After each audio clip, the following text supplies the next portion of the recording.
Thodupuzha De Paul public സ്കൂളിൽ computer lab ഉദ്ഘാടനം ചെയ്തു.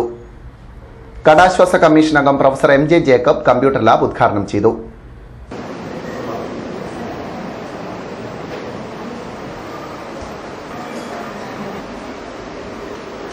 ഡീപോൾ സ്കൂളിൽ ഡീപോൾ പബ്ലിക് സ്കൂളിൽ പഠിക്കുക എന്ന് പറഞ്ഞു കഴിഞ്ഞാൽ വിൻസെഷൻ കോൺഗ്രിഗേഷന്റെ കീഴിലുള്ള ഒരു സ്കൂളിൽ പഠിക്കുക എന്നുള്ളത് വിദ്യാർത്ഥികളെ സംബന്ധിച്ചിടത്തോളം ആത്മാഭിമാനമുള്ളതായിരുന്നു. മാതാപിതാക്കന്മാരെ സംബന്ധിച്ചിടത്തോളം അതിനേക്കാൾ കൂടുതൽ അഭിമാനമുണ്ടായിരുന്നു.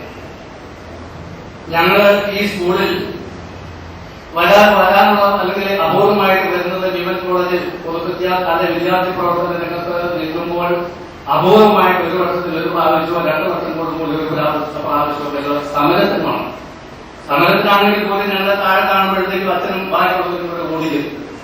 എന്നാൽ ഡീപോൾ സ്കൂളിൽ നിന്ന് വരിക എന്നുള്ള ആഗ്രഹം അന്ന് വിദ്യാർത്ഥിയായിരിക്കുന്ന സമയത്ത് ഉണ്ടായിരുന്നു എന്നുള്ളത് വളരെ പ്രസിദ്ധമാണ്. അതിനുശേഷം നമുക്കറിയാം, ഞാനിവിടെ 9 വർഷക്കാലം PTA പ്രസിഡന്റായിട്ട് നിങ്ങളോടൊപ്പം പ്രവർത്തിച്ചു. ആ പ്രവർത്തന സമയത്ത് എനിക്ക് വളരെയേറെ സന്തോഷം തോന്നി. നമ്മുടെ സ്ഥാപനം മാതൃകാപരമായി ഇവിടെ പ്രവർത്തിക്കുവാൻ ശ്രമിക്കുന്നു എന്നുള്ള കാര്യത്തിൽ ഇവിടെ 2-3 കാര്യങ്ങൾ പ്രധാനമായിട്ടുള്ള സ്കൂളിനെ സംബന്ധിച്ച്